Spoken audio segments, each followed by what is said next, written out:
My ex-girlfriend once scorned me, a high school dropout, turned worker, and discarded me like a worn-out fool. She treated me like nothing more than a money tree, and I thought I'd never see her again. But after 11 years, we happened to bump into each other at my daughter's school event. Sheesh, I guess your wife suits you well, given you're a dropout and all. She dresses so shabby. Could you keep your child away from mine? I'm worried your stupidity might rub off on my daughter. She hurled insults not only at me, but at my wife and daughter as well. My husband is the CEO. Unlike you, he's always too busy. Can't compare to your low-income lifestyle, huh? My smug ex, however, turned deathly pale at her husband's shocking behavior. My name is Liam Peterson. Today, I'm moving back to my hometown from New York with my wife and daughter. Has it really been 11 years? This feels nostalgic. After a few hours from New York, we arrived at our new home. I hadn't been back to my hometown since I was 25, and seeing the unchanged townscape made me feel nostalgic. Dad, this house is beautiful. Will I be living here starting today? Yes, that's right. Do you like it? Yeah, I'm so excited. I remember you couldn't sleep because you were so excited last night. The child whose eyes sparkled in front of the new house was my daughter, Harper. Beside her, my wife looked at Harper with a gentle smile. My kind wife and my lively, cheerful daughter, Harper. For both of them, it's their first time living in a new city. But they are excited and helping with the moving process. I've decided to support these two with all my heart. A month quickly passed since the move, filled with busy days at work and in private life. Today is the first time we are attending a school event after Harper transferred schools. My wife and I worried about whether Harper was getting along at the new school. Decided to go together to check on her. The school is also my alma mater, and although it has been nicely renovated, some remnants of the old days remain, bringing back memories. Oh, aren't you Liam? At that moment, I heard a familiar voice from behind. Are you Riley, by any chance? Yes, it's been a while. Liam, who is this woman? My wife looked at her curiously. She's an old friend from back in town. She wasn't actually a person I could proudly introduce to my wife. I kind of beat around the bush. That's because she was my ex-girlfriend, whom I had dated for about 3 years since I was 21. At that time, I truly loved Riley, but it seemed it wasn't mutual. I lost my parents when I was young, dropped out of high school, and was struggling to survive with my brother. Despite everything, I had savings of $5 million, which was a bit more than my peers. Riley approached me, targeting this money, and constantly asked for branded goods and expensive items. I thought, if it's for Riley, and bought her whatever she wanted, even if it was a bit of a stretch. But naturally, after constantly buying her luxury goods, my savings eventually ran out, and the moment she realized I had no more money to give, Riley's attitude completely changed. I absolutely can't marry a dropout. You idiot. She mocked me and dumped me right then and there. Riley saw me as nothing more than a convenient money source. Seeing Riley for the first time in a long time, she was draped in branded clothes, and all the accessories she wore seemed to be expensive. Apparently, she was able to marry a high-spec man to her liking. Is your kid in this class too? Yes, her name is Avery. When did you return to this town? Just recently. I came back due to work. I see. So the new student Avery was telling me about is your daughter? Riley then frowned and glared at us. What is it? You're still dressing cheap as ever. From the looks of it, your income hasn't changed much, has it? Your wife seems to match your dropout style. What? I wanted to retaliate, but we were in Harper's classroom. I couldn't cause a scene. I swallowed my words and stayed calm. My wife, looking embarrassed, looked down at her inexpensive clothes. Afterwards, Harper's class observation started. But the entire time, I was awkward, with Riley sitting next to us. Though the parents had an uncomfortable relationship, the kids were different. Harper, who initially struggled to fit in after transferring, was slowly becoming friends with everyone, thanks to Avery, Riley's daughter, who was the class representative. We started hearing more about the school, and we were delighted to see Harper sharing her school stories with a smile. Dad, I was playing with Avery and her friends today. Ha ha! Is that so? What were you guys playing? Unicycle? Avery is really good at it. She's teaching me at the school playground until evening. I hope Harper gets good at it soon. Did you come back with Avery and her friends after school? No, Avery's mom came to pick her up, so she left before us. I see. It would be nice if you could come back together tomorrow. According to Harper, Avery is good at both academics and sports, better than other kids. Harper admires Avery. Avery seems to be a straightforward kid, despite her mother. She must take after her father. That night, after hearing about Avery from Harper, while we were relaxing and watching TV after bath, I received a call from an unfamiliar number. Bewildered, I decided to answer it. Hello. Good evening. My daughter had your company today. Riley. Why suddenly? It seems you haven't changed your number since back in the days. Good thing I remembered it. Apparently, she had memorized my number even after changing hers. I see you have a good memory, but why are you calling me at this hour? I have a request. I want your daughter to stop playing with Avery. I couldn't believe what Riley just said. What are you talking about? I'm afraid your stupidity might rub off on my Avery from your daughter. I mean, your daughter can't be that bright either.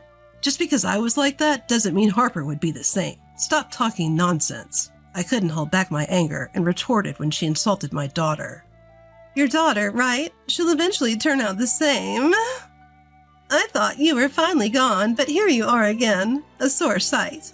Why did you come back? I returned due to work circumstances. That can't be helped, can it? Feeling pretty high and mighty for not doing any real work, aren't you? Too incompetent that you ended up this far flung, right? Apparently her prejudice against me hasn't changed since back in the day. Riley continued to hurl abuse at Harper and me, based on her groundless delusions. Unlike you, my husband is a CEO and makes $20 million a year. We're in a completely different league compared to your family. Please be aware of your standing and don't let your foolish daughter get too close to Avery. Without waiting for my response, she ended the call abruptly. What happened, honey? It's nothing. Don't worry about it. Upon hearing my confrontational tone, my wife looked at me with concern. To spare her any unnecessary worry, I decided to keep the details of the call to myself. The next day, concerned about Harper after yesterday's call, I decided to pick her up from school after work. Looking across the schoolyard, amidst other kids playing cheerfully on the playground equipment, including Avery, I spotted Harper playing alone in a secluded area. Harper, I've come to pick you up. Let's go home together today. Dad, did you finish work early today? Yeah, but why are you playing alone over here? Well, I just felt like playing alone today, Harper answered awkwardly while twirling her hair. A habit she has when she's not being truthful. Did that woman tell Avery not to play with Harper? Ever since yesterday's call, negative thoughts have been racing through my mind. On our way home in the car, I casually asked Harper, "Hey Harper, how's school going? Having fun?" Yeah, it's fun." That's good to hear.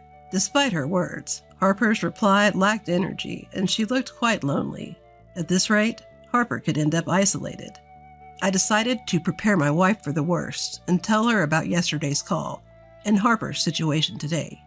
Even though she'd been aware, my wife was shocked to hear the news and was worried about Harper, who had been excluded, yet pretended everything was all right. We decided to change the situation somehow and consulted Harper's teacher. However, nothing seemed particularly amiss in front of the teacher, and we were simply told, "I'll keep an eye on it." But day by day, Harper seemed to be losing her cheer. I wondered if there was a way to give her an opportunity for change.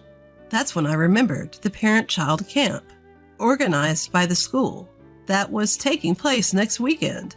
Although it was school organized, it wasn't mandatory to attend, and due to my work schedule, we hadn't planned on participating. Hey Harper, how about we join the parent-child camp next week? But you don't have to work? I think I can work it out, so I thought it might be nice to go camping together. What do you think? Yes, I want to go. Harper smiled joyfully. It felt like I hadn't seen that smile in a while. From then on, I worked overtime to clear my work, contacted the relevant parties, and somehow managed to free up some time for the camp. Finally, the day of the parent-child camp arrived. The venue was bustling, and we saw parents and children happily chatting together in groups of mothers engrossed in conversation. Among them, we also saw Riley, chatting with familiar moms beside Avery. Deciding to build friendly ties, we approached other parents at the event. "Hello, our daughter Harper is always talking about your children." I greeted a woman who seemed to be the mother of one of Harper's friends. But after briefly nodding at me, she quickly left without a word. Huh? My wife was also trying to engage with others.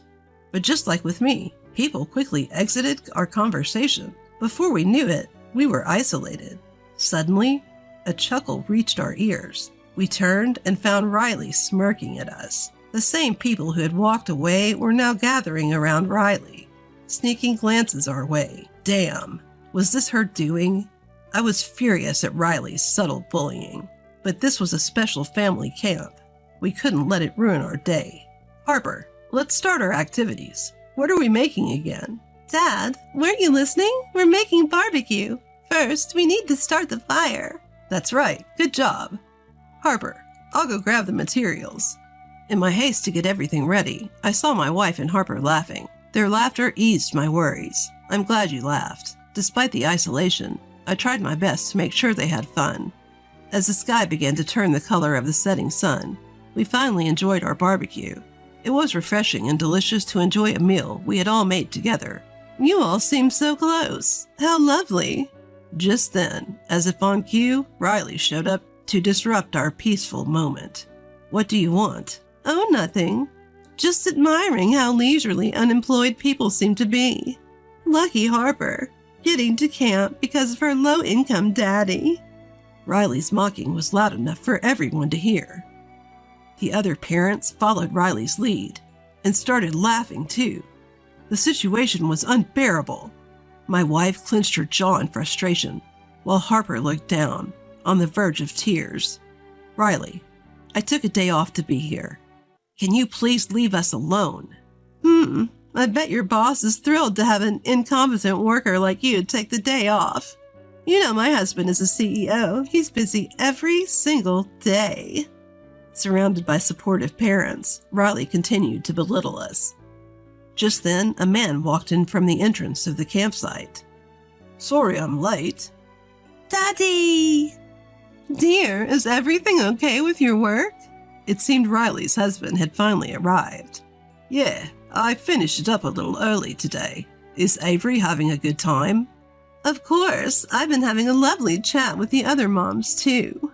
Riley stood next to her husband, showing off her successful spouse to everyone. Basking in the admiration of the other parents, Riley seemed quite pleased. Her husband engaged with the crowd for a while, but then seemed to notice us off in the distance. Riley, who's that family over there?" Ah, the new folks in town. Look at that man over there, not working from the morning like the rest of us. It's such a shame to watch. And you're so much better than him. "Hold on a second. That man is..." Riley's husband hastily approached me. "Indeed, if it isn't Mr. Peterson, the company president. It's been a while. I never thought we'd meet here. Huh, you know me." Seeing her husband hurriedly greet me, Riley could hardly hide her bewilderment. "Riley, why don't you greet him too? This man is the president of an important client company. They're developing drones." This guy is a company president? Riley looked at me with disbelief. "Yes, I am the president of a drone development company. My wife is the vice president. Originally, it was a small startup with just a few employees, but now, thanks to our efforts, it has grown to rank among the top 10 fastest growing companies across the country." Riley's husband's company, which is making notable progress in agriculture, logistics, and research by utilizing drones, has come to rely heavily on the drones my company produces. By the way, Mr. Peterson, why are you in this town? I thought you were residing in New York. The local politician asked me to create a new industry here, to bring life back to the town and make it more youth-friendly. I'm originally from here and have always loved this town, so I was moved by the politician's passionate request. Is that so? That's very like you, Mr. Peterson. No, I'm flattered. As she listened to our conversation, Riley turned pale beside her husband. Riley, are you all right? Her husband showed concern for Riley's ashen complexion. No, it's nothing really. Mom, you were being mean to Harper and Harper's mom and dad just now. Avery? Despite her daughter's attempts to hide the truth, Avery inadvertently revealed what had happened. What? What's going on? Avery, can you explain further? It's nothing really. We were just talking. I'm asking Avery, not you. So, what happened? Mom told me before. She said I couldn't play with Harper. I wanted to be friends with Harper, but she got mad at me and told me I'd be in trouble if I did. Avery hung her head in sadness. Mom also said really mean things to Harper and her family until Dad came. She called them stupid and incompetent. I wanted to tell her to stop, but I was too scared of Mom. Riley, what have you said to Mr. Peterson and his family? Hearing Avery's story, Riley's husband reprimanded her with a pale face. I'm sorry. I didn't know it was like this. Even if you didn't know, you've always judged people's worth by their money and education too much. You dismiss everyone as worthless. Your words could potentially destroy my company. What? That's a lie. Understanding the gravity of her actions, Riley's voice trembled and her eyes filled with tears. But why didn't you say anything until now? You could have talked back at any point. Unable to comprehend, Riley questioned me with a puzzled look on her face. We didn't want to bicker over status and money in front of our children, making fools of ourselves. Didn't that embarrass you? I added. Riley mumbled, her face turning bright red. I'm so sorry, sir. I can't believe what my wife has done to you and your family. Riley's husband was profusely apologizing to me, his head bowed in deep remorse. I'm so sorry. It's all my fault. Please don't cut ties with my husband's company. Riley, too, was desperately begging for forgiveness. Don't worry, I'm not going to end our business dealings. Really? Yeah, but I have one favor to ask. I turned to face Riley squarely. At this, Riley's face tensed. Could you try to get along better with my wife and daughter from now on? They've just moved here and are likely feeling quite unsettled. Upon hearing this, Avery, who had been watching from a distance, spoke up to Riley, looking apologetic. Mom, you told me I couldn't play with Harper, but I really want to be friends with her. Is that okay? Yes, do as you wish. At those words, Avery, looking pleased, ran over to Harper. Harper, I'm sorry for leaving you out. Avery, it's okay. Harper agreed to a truce and shook hands with Avery.